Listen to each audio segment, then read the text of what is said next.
Welcome in to the 48 Minutes podcast on the lead presented by BetOnline. I'm Ross Geiger, the former NBA video coordinator, having spent time with the Bucks, Suns, and Knicks. And I'm joined alongside the four-time Emmy Award winner, Bruce Bernstein, who spent more than 3 decades producing NBA shows, SportsCenter, and soaking up knowledge from the best hoop analysts in the business. Also joining us is the 2-time Emmy Award winner, Mikal World B Freer, who is a senior writer at StatFactor, specializing in writing advanced statistical NBA reports for various announcers across the league.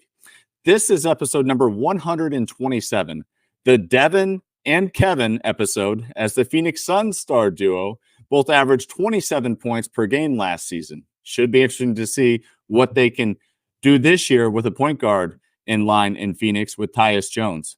But before we get started into tonight's discussions, just a quick reminder, BetOnline is the world's most trusted betting platform and your number one source for everything sports betting.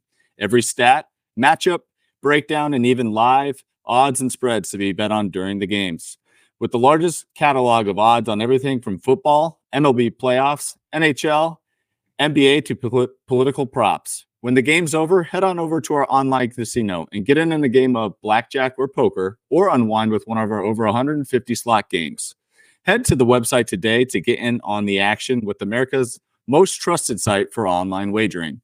BetOnline, the game starts here. And fellas, let's start with this. The 2024-2025 NBA season is finally upon us. And this Tuesday night, we've got 2 headliner matchups to get things tipped off. And so let's go ahead and preview these matchups. And Bruce, we'll start with the new look New York Knicks heading to Boston to face the Celtics on ring night. I have waited a half century for this rivalry to return, and it has. After the Knicks won it in 1973 and the Celtics in 1974, the two teams were never again Eastern Conference Finals opponents. I always thought the 73 Knicks had deserved an asterisk, just kidding, because a tough injury to John Havlicek happened on a really hard screen by Dave DeBusschere, forced him into one-handed play for the final 3 games of the Eastern Conference Finals series, and the Knicks won it in 7. Boston was 68-14 that year, okay? 11 games in front of the Knicks. And like the Knicks, they would have crushed the 73 Lakers team in the NBA Finals. But in the last half century, the Celts have gone on to win 7 more NBA titles, all after Bill Russell retired. The Knicks, well, they have 0. But this year, New York fans are feeling themselves. I was in New York over the weekend for a family function, and the Lefkowitz boys, Andrew, Bruce, and Kenny, from my daughter-in-law's side of the family, are really liking their Knicks this year, and who can blame them? They want what we got, and we're not ready to give it up. However, the Knicks might just be good enough to take it. There's passion among the fans and potentially classic matchups on the court. The Knicks get to see banner number 18 raised on Tuesday night in Boston. And Knicks fans, well, they should hope that seeing all that green has their players actually seeing red. And if the Knicks come into Boston hard and ruin banner night for the Celtics and their fans, oh man, is it ever on. I totally agree with you, Bruce. I mean, nothing would have set a tone like the Knicks walking into Boston on ring night and sending a message early on in the season with a victory in that one. World B, let's get to you here on your outlook for game number 1, a big one for your Knicks. Yeah, it's the hype is alive and well in New York City.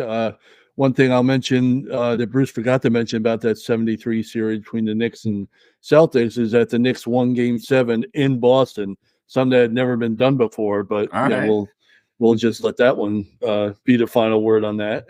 I remember all too well. Thank you very much. Yeah, no problem. I just want to make sure all the facts were out there on that one. It's obviously for the Celtics, it's can they duplicate this amazing season that they had last season, one of the most dominant seasons we've seen in the NBA in recent years, if you really look at that, that finished with a title. I mean, the Warriors a few years ago had that record win season in the regular season, 2016, but never, captured the title. The Celtics had this; they were the most dominant team easily in the league, and they followed it up with a dominating performance in the playoffs. But the Knicks, like I said, the hype is alive and well in New York around this team. There's a lot of reason for it. Karl-Anthony Towns being one of the biggest ones, Mikal Bridges being one of the biggest ones, one of the best players in the league, and Jalen Brunson. Now they're all together there. And one interesting thing about this Knicks team, they played a lot of minutes in the preseason. The preseason wasn't just a throwaway for them. Their starting five, which is Bridges and Brunson and Karl-Anthony Towns and Josh Hart, OG Anunoby, and I'm spacing out on that list. Oh, Josh Hart. Yeah. They played more minutes together, 80 in the preseason, than any other 5-player lineup in the NBA during the. So they put in the work. They know, hey, we got new people in here. We got to get used to everybody. We'll see how it turns out to be. But it's a big deal. It's for fans, it's a big deal. For players, I'm sure it's a big deal, but it'll go away real quick. Because the Knicks had a big one coming up here. They got an interesting schedule coming up. And by the way, the Celtics, the Eastern Conference is going to get sick of them real quick. 27 of their first 31 games are against the East. They're just going to be – we're going to get tired of seeing the Celtics here, Eastern Conference fans, before too long. Yeah, and I think the fact that they have to play the East so much is going to be a true test for Boston because obviously, Bruce, as we've talked about in the past with the past champions, there's going to be a target on their backs this year. Everyone's looking to take down the Celtics. There's a lot of teams out East that try to assemble groups that can match up well defensively with Boston. I don't think anyone did it more so than the New York Knicks, which makes this first game a spectacular one on the schedule to kind of see how Bridges, OG Anunoby, and even Karl-Anthony Towns fit trying to defend the Boston Celtics offense, one of the top in the league. So my question is this, Bruce, going into this game, obviously the Knicks are set to play their guys 40-plus minutes under Tom Thibodeau here. Would you expect the same from Boston, or do you see because of the injuries and trying to maybe preserve Al Horford for the course of 82 games, do you think Coach Joe Mazzulla will go to a bigger bench? Well, I think what we saw last year was that, Luke Kornet turned out to be a much more effective big than I think any of us really expected. I mean, look, he was always kind of a journeyman guy and good friend of the show. We love Luke. But he actually played important minutes. In fact, I think I read while I was researching this week's show, he actually led the Celtics in dunks last year, which was, oh, wow. I thought that was kind of interesting on a team with Jaylen Brown, Yeah. But look, until Porzingis is ready to go, they're not going to be at full strength. But, they have Kornet can help them. I think Xavier Tillman's going to end up playing some meaningful minutes at center, and that's going to be an interesting experiment there. He's a legitimate tough guy. I'm not really sure he gives you a whole lot of rim protection. But look, I don't think Boston's going to win 64 games again. I don't think they have to. I think if they can get to 60, that might be just good enough for the best overall record this year. And, but that'll be a tough assignment too if Porzingis is out for like first 3-4 months. Yeah, for sure. And World B, on the Knicks, obviously some big news coming out of New York with Precious Achiuwa going to miss some time due to injury, which is certainly unfortunate, having him be the backup big. So do you have any concerns going into this matchup with Karl-Anthony Towns in terms of foul trouble and what might happen if he picks up 3 early fouls? Yeah, there's a definite concern. They are very thin up front. And this is going to be an interesting matchup simply because I've mentioned it before. Nobody shoots more threes, a higher percentage of his shots from 3-point range than the Celtics. They were number one last season at 47% of their overall field goal shots came from 3-point range. And they're in the preseason, that number went up to 55%, almost half their scoring. I think 48% of their overall scoring came from threes. So on the one hand, you don't expect it to really change from the Celtics end. However, the Knicks are so thin up front right now to start the season that maybe you take it inside. So what does that do for the Celtics, game plan or anything like? Jayson Tatum hardly took any shots in the paint during the preseason of the few that he took at all. So you don't know what you're going to get from the Celtics in terms of their game plan. They're going to just stick to what they do, and does that help out the Knicks stay healthy or whatever? You're always concerned. You don't want to see anybody pick up 3 early fouls, especially Karl-Anthony Towns. But they're really thin up front, and it's not just Tuesday, it's going to be a problem going forward for a while until they get some guys healthy. Yeah, no question. And with the Knicks as well, I'm looking forward to seeing Mikal Bridges. Apparently, he's been tweaking his shot a bit. Obviously, the results through the preseason weren't too pretty there, but as the season goes on, hopefully he can start to connect on those. I'm not really quite sure why he decided to adjust. I thought he was shooting the ball quite well, got it off in time, but something to monitor in game one tomorrow night. And by the way, just real quick on that, we talked about how thin the Knicks are up front, and the guy that's most injury prone is OG Anunoby, and he's going to be healthy. So you certainly are just crossing your fingers every time you watch him on the court, and you're almost waiting to see when he's going to miss 2 or 3, 4 or 5 games, because then they really be in a world of hurt. And Bruce, unless you got anything else, I'm going to go on to the next game. Any more Celtics thoughts before we move on? All right. Maybe a little later in the show when we talk about Coach of the Year. Okay. All right. Sneak peek there from Bruce. I love it. All right. Well, for the nightcap, we've got the new look Minnesota Timberwolves, who will be paying a visit to King James and the Lakers in Los Angeles. World B, I'll start with you on this Western Conference matchup on night one. Yeah, this is a really good matchup. Obviously, the TNT and opening night wouldn't have it any other way. You got Minnesota, which was my pick. We talked about a couple episodes ago to come out of the West. So I think they're coming off an amazing season for them, probably the best season in their franchise history. They were the number 1 defensive team in the league. They reached the conference finals. They have a guy who's just about ready for super duper stardom in Anthony Edwards, and they have just an overall great solid collection of players.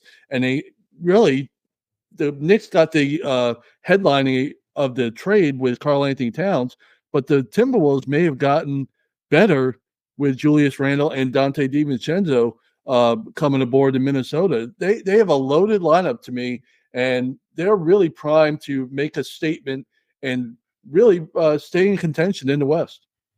Bruce, what's your take on the Western Conference matchup on opening night? Well, it's the second half of the TNT doubleheader, and it's going to be a little interesting to see TNT's coverage this year, too. Kind of throwing that in there, in that it's the last year of their contract, and they've always been kind of cool to watch. It'll be interesting to see if they come with anything really radical this year. With Chuck, who knows what he might do. All bets are off. And between him and Shaq, I mean, the sparks could fly. But Shaq's old team, the Lakers, are in no way comparable to the Minnesota Timberwolves at this point. I mean, I predict the Lakers for 43 wins, and I've got the Wolves at 54.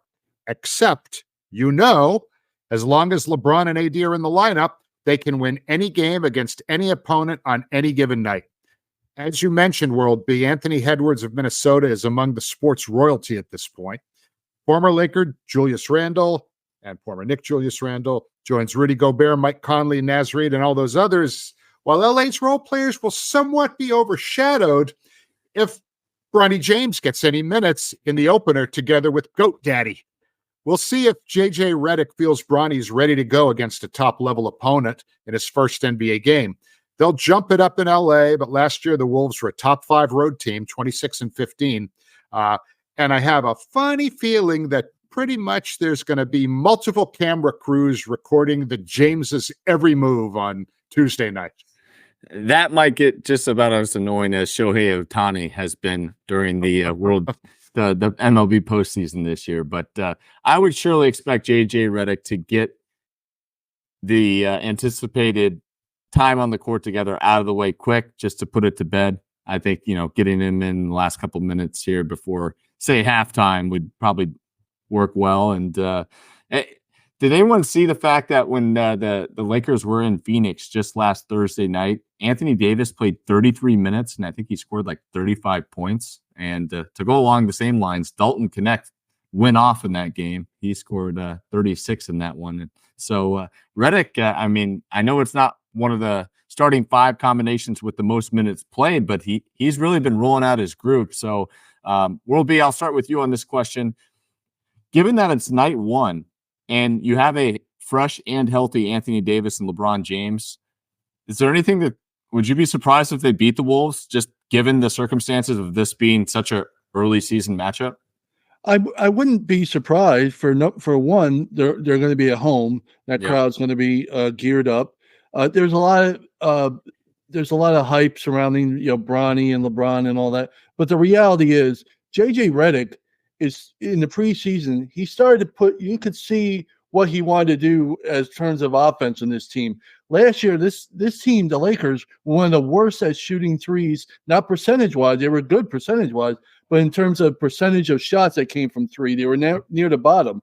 And during the preseason, 42% of their field goal attempts came from three. That's a big increase from the regular season where they were last season, where they were 28th in the league in that category. And the biggest impact, you mentioned Anthony Davis. Now, for the previous 3 seasons, he averaged less than 2 3-point attempts per game, about 1.5. In the preseason, he was over 4 threes per game. In the Redick has absolutely told Anthony Davis, I want you shooting more from the outside, which goes against everything I've been saying for the last few years about how he's most effective in the paint. So what do I know? And Anthony Davis, he didn't shoot very well. He shot less than 30% on threes in the preseason, but the philosophy is there. He wants him shooting. So I'll be very interested to see what the Lakers do as a team from a 3-point standpoint. They were, like I mentioned, a good 3-point shooting team last year, percentage-wise, just didn't take a lot. It seems to be changing this year. And Anthony Davis, that could be interesting. And one real quick thing, my favorite stat of the season coming in, LeBron James is coming off his 20th consecutive season, averaging 25 points a game. That's mind-boggling. I know he's excellent. We all know how great he is. 20 straight seasons of 25 a game is unbelievable. Now, Bruce, over under 25 points for LeBron in game 1. Oh yeah, I think he'll go over on that. Yeah, I think he'll go over on that. Would you be shocked if the Lakers won? Shocked? No, but look, I don't think there's any comparison between these two teams. As I said before, Minnesota's a championship contender. The Lakers are like a play-in tournament contender until I've seen otherwise from them and their rookie coach. No doubt. Now, lastly, let's get into our one matchup we're looking forward to seeing during opening week. Bruce, I'll start with you. I'm really looking forward to the Thunder versus the Nuggets on Thursday. Denver's 2 best players are Nikola Jokic, a 3-time MVP, and guard Jamal Murray, who is an expert at coming off screens to get good looks. OKC's 2 best players are All-NBA guard Shai Gilgeous-Alexander and rising star and most improved candidate Jalen Williams. But I believe newly acquired Isaiah Hartenstein's presence for OKC will at least give the Thunder an opportunity to put a little beef on Joker and get the team more second chance opportunities on the glass. Because as good as Chet Holmgren is, he doesn't have the bulk to really battle physical bigs. Isaiah will make a big difference in that role. And as for Jamal Murray, on Thursday, he's going to get a good dose of Tasmanian devil Alex Caruso, making him work for every inch of space. Aaron Gordon, who just signed a new deal on Monday, and Michael Porter Jr. are solid veterans. MPJ's health has held up the past year or two, but it's always in the back of Nugget Nation's mind. Hey, hopefully his injury troubles are behind him. OKC, believe it or not, is still one of the youngest teams in the league, with Caruso their only player as old as 30 years old. Everyone else on the team is under 30. The game's in Denver, okay, so the Thunder can bust out of the gate with a statement win if they can manage to get this one on the road in game 1.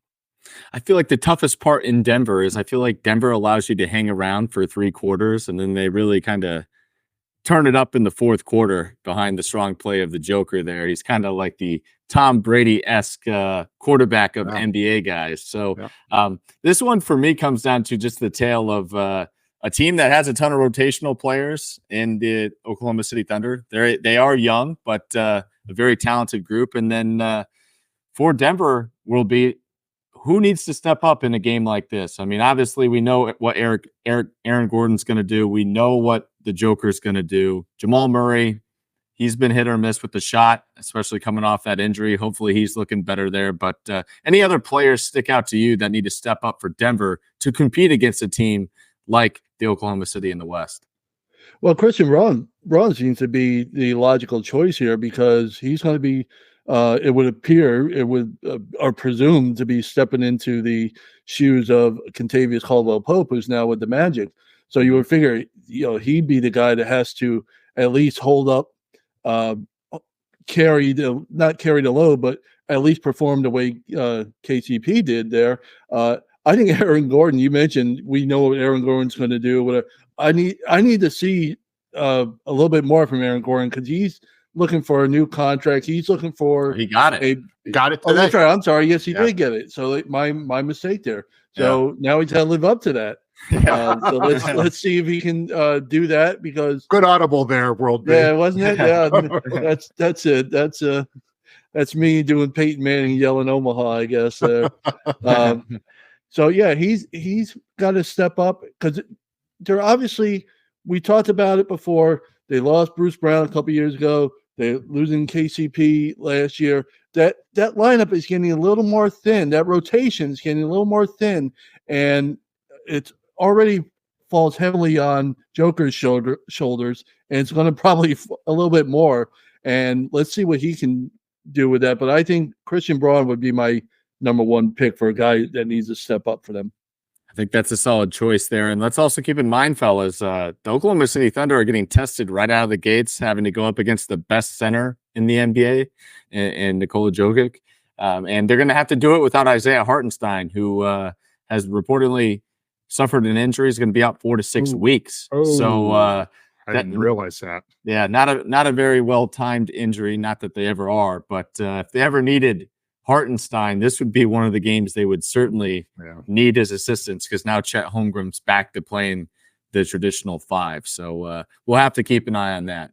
World B, what's your matchup you're looking forward to the rest of the week? Well, it's staying with my Knicks there. I think Friday night is going to be a fun night at the Garden. New York City is already buzzing here in sports mode, with Liberty wrapping up a WNBA championship. The Mets and the Yankees deep into the playoffs. Now the Yankees in the World Series. And Friday night at the Garden, the Indiana Pacers come to town, and which should be a really fun atmosphere, to say the least, for a matchup of the Eastern Conference semifinals that the Pacers won in 7 games and blowing out the Knicks in Madison Square Garden. So there's, in the fans' minds, there's a lot of revenge. And this is a really fun early season schedule for the Knicks, who have the Celtics, as we talked about, opening night. Then they have the Pacers on Friday night. Then they close out the month of October with a game at home against Cleveland, and then they go down to Miami. So those are 4 really fun games there to start your season if you're the Knicks. But hey, that comes with the expectations. If they want to be one of the best in the East and one of the best in the league, you gotta play these teams sometime. So there's something for them to prove, definitely, in their home opener against the Pacers, wanting to send a message perhaps that, Tyrese Halliburton, those guys were talking pretty good after that series, and rightfully so. They won the series. They deserve it. But the Knicks will be putting their new lineup on display. That's going to be a fun time on Friday for sure. And Bruce, I think your old pal Rick Carlisle might have his group ready to go for that one, don't you think? Yeah, I mean, I'm really looking forward to seeing how Bennedict Mathurin does this year. I mean, he's really a guy who kind of, faded out of the picture due to injury last season. But I predicted a couple weeks ago when we were talking that I think he could potentially be a 20-point-a-game guy. And if you add a 20-point-a-game guy in Bennedict to the group that won 47 games last year, I think, they're the type of team that, I mean, they'll get lots of buckets. They did last year. We'll see if their defense is up to the task. But I'm really looking forward to see, there's a guy who might be in the most improved player discussion as well. Yeah, no, that's a great choice there as well. And certainly gives them a boost with him back into the Pacers rotation. Now, for my game of the week, it's going to be Suns at Clippers on Wednesday night. And there's a lot of reasons for my pick here. For one, it's the Clippers home opener at the Intuit Dome, which is the historic season debut for the new arena. And as for the Suns, they've got some debuts of their own here. It's the season debut for their new coach, Mike Budenholzer, and it's also the debut of their new coach on the floor with point guard Tyus Jones. Devin Booker and Kevin Durant should have a lot of momentum heading into the season, coming off a successful summer together in Paris. And as for the Clippers, well, I think we all have a lot of questions with this team. So maybe we'll get some of those questions answered here in game one. But if I'm watching the if watching the Clippers in the preseason taught me anything, I think there's a solid chance we see James Harden try to turn back the hands of time by attempting to go back into H-Town mode. And that could be a lot of fun or could fall right flat on its face. So sprinkle in a little Kai Jones minutes into this one for me, and I think we'll all be in for an absolute treat. You guys have any thoughts on the Clippers-Suns matchup, Bruce? The biggest highlight for Clippers fans this year is likely to be the Intuit Dome. Yeah. Good point there. World, anything on this matchup?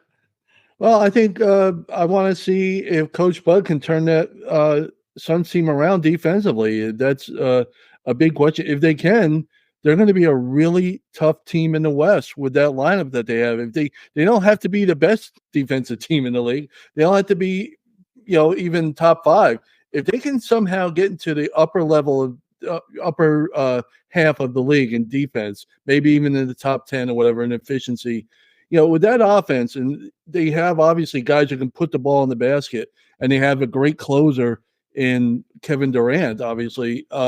They have to turn around fourth quarter. They were the worst fourth quarter team in the league last season by far, which is mind-boggling considering the lineup they have. But you figure that was more of a fluke than anything. They're not that bad of a team in the fourth quarter in clutch moments. So I think the Suns are primed for a really good season. And if they do, Coach Bud could be a serious Coach of the Year candidate. Yeah, and speaking of candidates, we're going to take a quick break here, and then we're going to get to one of my personal favorite off-season segments right after this. And we're back here on 48 Minutes, and let's go ahead and roll out our NBA season award predictions. And we're going to start off with the league's most valuable player, Bruce. Since the Western Conference is so brutally tough, I believe the MVP is going to come from the team that finishes with the best record out west. If that's Minnesota, it's going to be Anthony Edwards. If it's Oklahoma City, it's going to be Shai Gilgeous-Alexander. But if it's Denver, I don't think it will be Nikola Jokic because the voters are going to be tired of him winning it so many times. Then I could see somebody from the Eastern Conference top team, perhaps the Boston Celtics, perhaps Jayson Tatum winning it. But since I have OKC winning the West, my pick is Shai Gilgeous-Alexander. Ooh, I like that pick, and I'll get to that a little later. World B, who do you got? I picked Luka Doncic. I think it's a cliche, and I'm going to be as guilty of it as everybody else. But I think it's his time. He led his team to the finals last season. He's going to have the ball in his hands more than any other player in the league. He's going to probably lead the league in usage rate. He's going to lead the league in touches. He's almost a guarantee. Never mind 30 a night. He's a candidate for 40 a night. Every night he has the ball, and I would expect a 50, maybe a 60, whatever point game you want to say. He's going to have that type of season to me, and I think they're going to, if they want to contend again in the West, they're going to need that kind of a season from him. And he's been progressing every season. Every season gets a little bit better. It seems like his time to be the MVP of the league. All right, and he is the favorite at plus 370 for those interested. As for me, I'm going along the same lines as Bruce here. I'm picking SGA of the Oklahoma City Thunder. He is plus 425, and I really love the value here. To start off, it's pretty safe to assume SGA will lead the Thunder to a better record than Luka's Dallas Mavericks. And they picked up another screener in Isaiah Hartenstein when he is healthy, so hopefully that can come sooner rather than later, and that should help create the mismatches, or at least the separation SGA needs to excel on the offensive end of the floor. And then defensively, on that side of the ball, adding an elite defender like Alex Caruso should only boost SGA's defensive stats in the steals column. Last year, he tied for the league lead in steals with De'Aaron Fox averaging 2 steals per game. This year, I think he wins the steals category outright, as he can afford to be even more aggressive in the passing lanes, and there's another guy out there like Caruso applying elite on-ball pressure on passers. So could see some sloppier play from opposing teams, leading to SGA runouts with steals. And if SGA's point per game average hovers a point or two shy of Luka's, but he leads the league in steals and has more wins than the Mavs, I like his chances. Now, next up, Bruce, we've got Rookie of the Year. Zach Edey of the Grizzlies seems like the rookie with the best opportunity to put up numbers, and Rookie of the Year voters tend to place a lot of emphasis on stats. But the Grizz are a franchise that doesn't always get a lot of national publicity, which is going to hurt his chances. San Antonio is going to get a lot of national publicity because of Wemby and their expected improvement, and their team's success will help their rookie, Stephon Castle. Castle's going to be around some excellent veterans like Chris Paul, Harrison Barnes, as well as Wembanyama. And while his stats are unlikely to be better than Edey's, Castle is my pick for Rookie of the Year. I like that pick because I think there's going to be nights where Chris Paul doesn't play the second night of a back-to-back, and someone's going to have to step up for the San Antonio Spurs. And I see that guy being Stephon Castle, getting a chance to play starters minutes. And if he does well in that, obviously I think it's just going to lead to more opportunities out there on the floor, whether with Chris Paul or without him. So good choice there. World B? Yeah, Bruce mentioned him right off the top. I think it's going to be Zach Edey. I think he is surprising a lot of people who, coming out of college, he was viewed as a role player at best. And it turns out he's going to probably be a starter for this team in the middle. And he showed in the preseason, he showed that he can really be productive here. He averaged just 20 minutes a game in the preseason, and yet he averaged 12 points and 7 rebounds. That's really productive for a short time, on the court. I think the Grizzlies, if they're fully healthy, are going to be obviously a much improved team, probably the most improved team in the league. If you go back to what they were 2 seasons ago, they're going to more resemble that team than last year's team. And if they do that, they're going to need production from in the middle, where they had in the past with Steve. Help me out, Bruce. He's your guy. Adams? Steve Adams. Sorry, Yep. I spaced out there. He was a big part of their roster back then, and they like the guy in the middle. I think that's going to be Edey, and he's going to put up. If he can come close to a double-double with a rookie class that's kind of weak this season, it appears it will be. I think he'll be the Rookie of the Year. All right. And you teed me up nicely there as I'm about to spice things up here, World B. I'm going with Tidjane Salaun of the Charlotte Hornets. He is plus 3,500 to actually win the award, but hear me out here. I know I'm going off the beaten path with this one, but if there was ever a year to do it, this is the season. While preseason play must be taken with a grain of salt, from all accounts, it appears Salaun might be set to receive as much run and opportunity as Brandon Miller did a year prior in Charlotte. From what I saw in this preseason, this is a 19-year-old kid who plays fearless. Not only does he have a high motor, but he's willing to do the important dirty work on the boards. And while the shot is a work in progress, new coach Charles Lee has given him the green light to let it fly, and he's starting to develop some confidence within that shot. So Salaun averaged 11.8 points and 7.2 rebounds in 28 minutes of play per night during the preseason. So like Luka in the MVP considerations, I think Chicago's Matas Buzelis is another guy that I would have at the top of my board here to win Rookie of the Year. But right now I'm going to go with the underdog and Salaun, and I think he's going to get a ton of opportunities in Charlotte. And this is a development year for that franchise. So why not roll him out? And if he has the best stats at the end of the year, I'll put him up against guys on better teams like the Grizzlies. So dark horse there. We'll have to keep an eye on. All right, Bruce, next up, we've got the Defensive Player of the Year. I was considering Victor Wembanyama for 2 awards, Most Improved Player and Defensive Player of the Year. It's not out of the realm of possibility that he could win both, but I'm going to spread the wealth a little bit. But since Wemby was so spectacular as a rookie, that's going to hurt him in the Most Improved Player category, but he will not be shut out of the postseason awards. Last season, he led the NBA with 3.6 blocks per game, and the next highest total was 2.4 from Walker Kessler and Brook Lopez. He also finished 8th in rebounds at 10.6. Look for both numbers to increase dramatically this season. Victor is going to be my pick, and his defense is going to be the number one reason that the Spurs challenge for the play-in tournament out west, even though they won just 22 games last season. All right, World B. Will be with Yeah, I us? think I'd be surprised if any one of us picked somebody besides Wembanyama.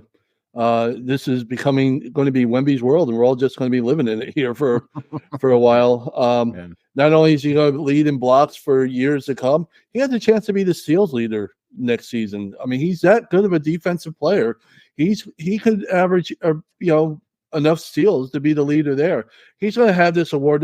By the time he's done, they'll probably rename the award after him. He's that dominant defense. He probably should have won it last season. Let's be honest. He probably should have been the defensive player of the year last season, but I'm assuming nobody wanted to give it to a rookie. He finished the second half of the season on fire. He looked like in the Olympics, things aren't going to change anytime soon. So let's pencil him in and just, repeat this every year at this time for the next 10 years. Yeah, well, no dark horse for me on this one. I'm going with Wemby as well, because if he stays healthy, I don't see how he doesn't win it. Finishing second last year in Defensive Player of the Year award.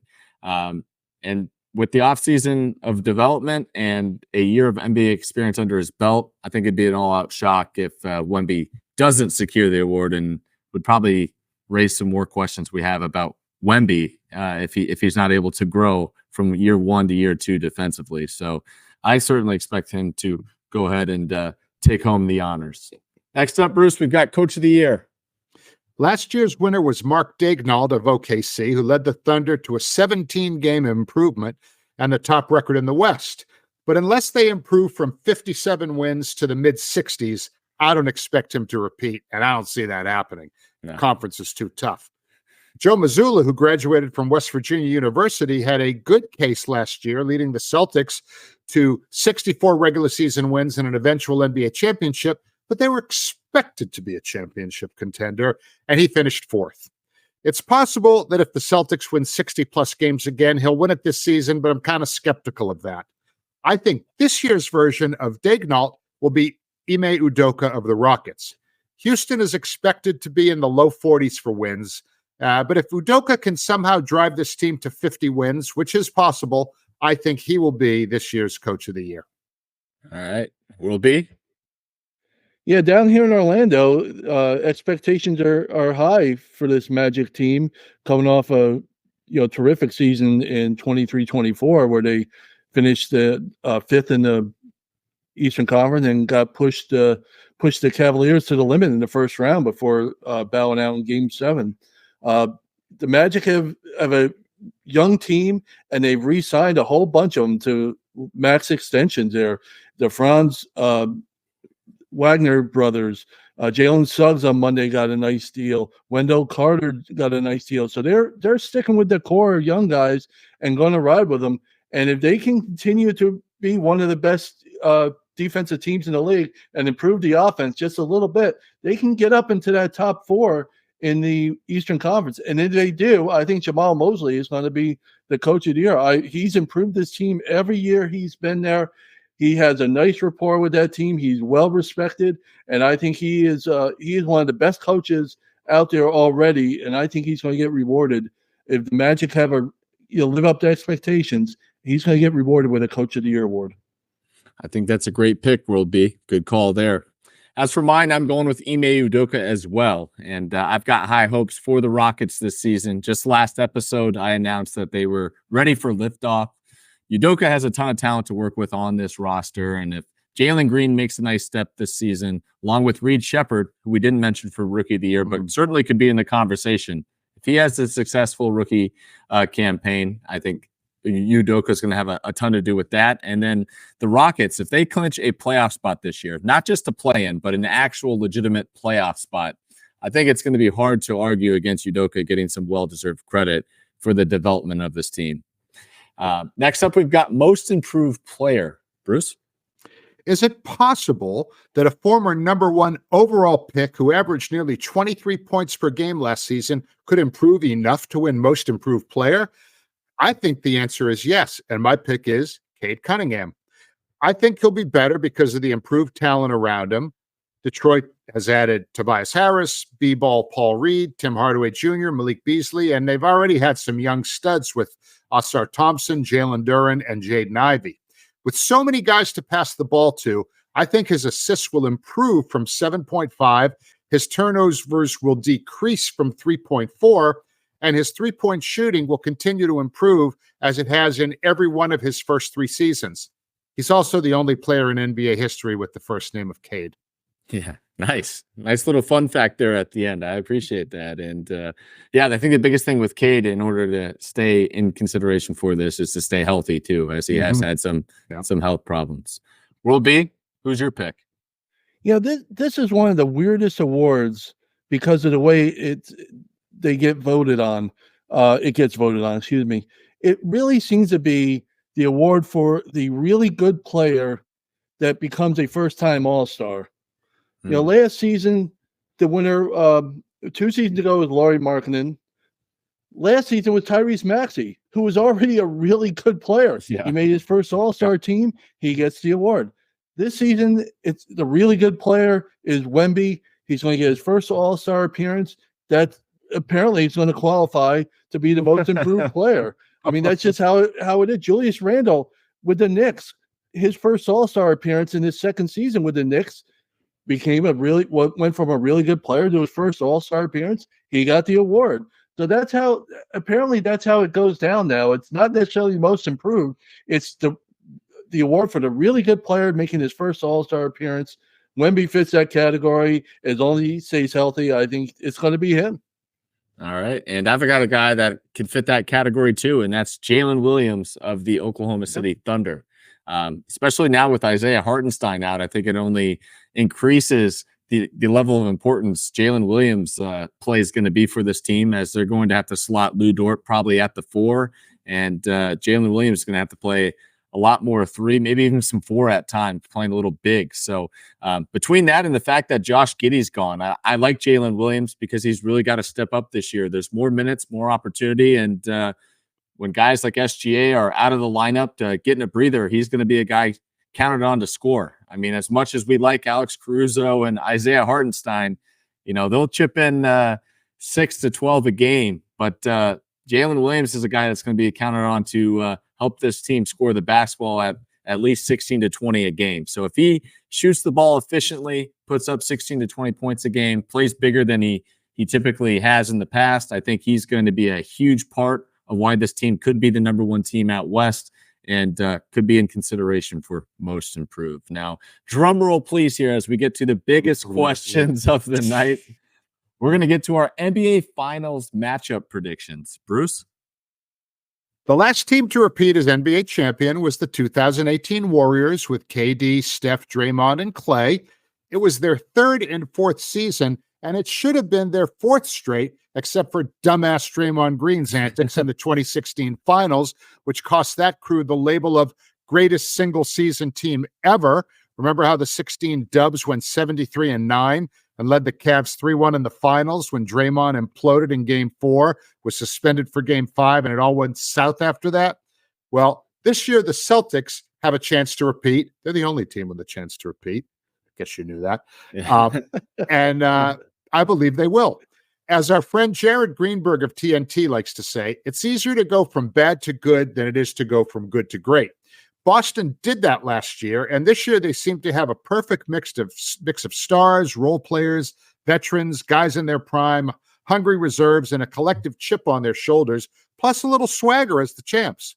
I don't expect 64 wins again, as I said earlier in the show, but 60 plus should be enough to get the overall home court. So they're going to come out of the East. I expect their opponent to be the OKC Thunder. Last year, they went from bad to good, going from 40 wins to 57. But can they go from good to great and approach 60? I think they'll give it a shot and get very close. But there are so many tough teams out West. They could be a really successful team with 55 wins, which will probably be good enough to give you the best record in the West, given all the talent out there. SGA, of course, will lead the way, as Russ and I both choose him as our MVP going into the season. But when they play Boston in the finals, they're not going to beat Boston in a 7-game series. So my prediction, OKC out of the West, Boston out of the East. Prediction is banner number 19 for Boston, Jayson Tatum, finals MVP. Well done there, Bruce. World B, what do you got for us? Well, my initial thought out of the East was really I was going to take the Knicks. I thought maybe the Knicks could really make that leap. Expectations are high. Energy is high. The hype, obviously, as I mentioned before, is certainly high surrounding this team. But there's a lot of question marks around this lineup now in terms of depth. It's just you don't know how long they're going to be able to stay healthy for a whole season. They're not as deep, especially in the front court. They have players in the back court that can provide depth, but not in the front court. And Philadelphia, they already have injury issues with Joel Embiid announcing he probably won't be playing the second game of back-to-back, or at least one of those games he will sit out. So there's issues with those two teams, and both those teams were the top contenders to the Celtics. Since there's too many questions, it seems like the Celtics should come out of the East again and be the dominant team in the East, at least in the East. They're just loaded. 93% of their minutes from last regular season are back this season. That's an incredible number for a team that won a championship to have coming back. They're literally, let's roll it out again. Let's roll the dice and go at it again. And out of the West, I picked them a couple weeks ago. I'm not changing, even though they've made a trade. I think the Minnesota Timberwolves are ready to make that leap out of the West. It's going to be a crapshoot in the West. We know how it is. There's so many teams. It's so deep. Somebody's going to come out there and just really feel like you accomplished something. And the Timberwolves made it to the conference finals last season before they fell to Dallas. So let's see how they can do with Anthony Edwards becoming a superstar, with Julius Randle becoming a significant player, with Naz Reid coming off the bench again, with Rudy Gobert anchoring the defense, and with Dante DiVincenzo being a sixth man of the year candidate for them. They have a lineup that is loaded. They're going to have depth, and I think they can make it out of the West. In the end, I don't see anybody having as good a team as the Celtics, and if they stay healthy, if they get everybody ready to go by end of the season, I think the Celtics repeat. They were one Game 7 loss at home 2 years ago to the Heat in the Eastern Conference Finals, away from making a third, back-to-back finals appearances last season. So I think they're going to make it again, and I think they're going to win it again. All right. And Bruce, we were on the same wavelength for our NBA Finals matchup. I've got the Thunder and Celtics duking it out in the NBA Finals next year. However, as you like to say, I have the Oklahoma City taking home the NBA championship this year. You talk about going good to great and how tough that is. I think one of the biggest reasons teams are able to go good to great is to kind of have salt in the wound, having made it the year prior deep into a playoff run. I mean, you look back at the former champions, the Boston Celtics, making it to the finals, losing to the Warriors. The Bucks lost to the Toronto Raptors in the Eastern Conference Finals, ended up winning a championship in 2021. Those are just two prime examples, but they've got the big-time experience, having made it to the Western Conference Finals, fell short, made some adjustments this offseason with Alex Caruso, Isaiah Hartenstein. I like both of those additions. And I think if there happens to be a huge opportunity to acquire a big name at the trade deadline, or even clear up a obvious roster need at this year's trade deadline for Oklahoma City, I think they'll learn their lesson from the year prior, where they didn't go get a Daniel Gafford and they settled for a Gordon Hayward, who ended up just retiring at the end of the season. I think they're going to use some of that draft capital to take a swing at this year's title, because they've got a legitimate MVP candidate in SGA. I mean, these young, talented guys they have on their roster, they're not going to be able to pay all of them. So why not now? Why not push now? And I could see them moving some of those highly coveted draft picks for the right name, right player. And if that player is the right one for, the playoffs and for the Celtics, I think your Celtics could be in trouble. But by the way, consider this when you talk about the Thunder. They have a shot, an outside shot of not only winning the NBA title, but because of they have the Clippers first round pick. Yeah. And the Clippers, if they bottom out like we all think they will, they could conceivably, with the right balance of the ping pong ball, come away with the number one pick in the draft, which we all know is going to be Cooper Flagg. What a great run this potentially could be for Oklahoma City. Yeah, it's quite incredible there. So we'll have to keep an eye out on that. And with that, that will do it for this edition of the 48 Minutes podcast on Believe, presented by Bet Online. Thanks for tuning in, and we appreciate all your support throughout the summer. Be sure to hit that subscribe button, as we'll have a lot of fun episodes ahead as the NBA season moves on, and we're really looking forward to it. So with that, I say so long and enjoy NBA opening night. Take care, everyone.